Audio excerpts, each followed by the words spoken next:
A cabinet minister has told BBC London he'll ban regular free newspapers published by many London boroughs, describing them as wasteful propaganda. Local authorities in the capital spend millions of pounds a year on the papers, saying they have a duty to provide information to residents. But Communities Secretary Eric Pickles wants them printed no more than 4 times a year. Nick Beake explains.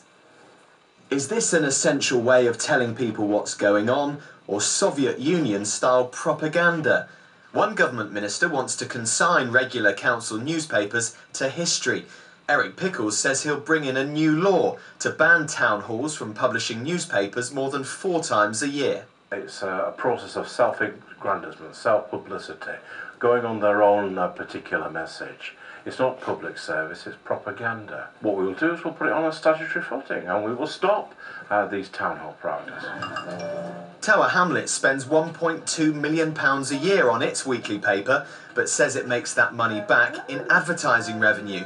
It's one of a number of councils which has refused to cut back the number of issues it prints. It says it has an obligation to provide vital regular information. It's about services, it's about community groups, it's about community cohesion. Local authorities have a duty to promote community cohesion, race equality, reduce fear of crime and promote healthy lifestyles.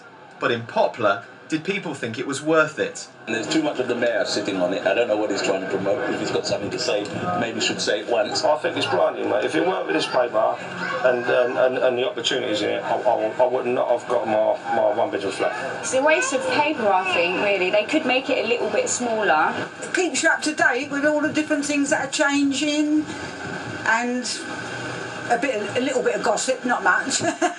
At the trade magazine representing journalists, they've long argued that council free sheets have taken advertising from paid-for local papers. It's never really been in the spirit of the law anyway, so I think the industry as a whole will be relieved that the government's cracking down on them and giving local newspapers that are already under a lot of pressure a bit of breathing space. But the 6 London councils who still publish weekly or fortnightly papers say it'll cost them much more if they're made to put things like planning and parking notices in local newspapers.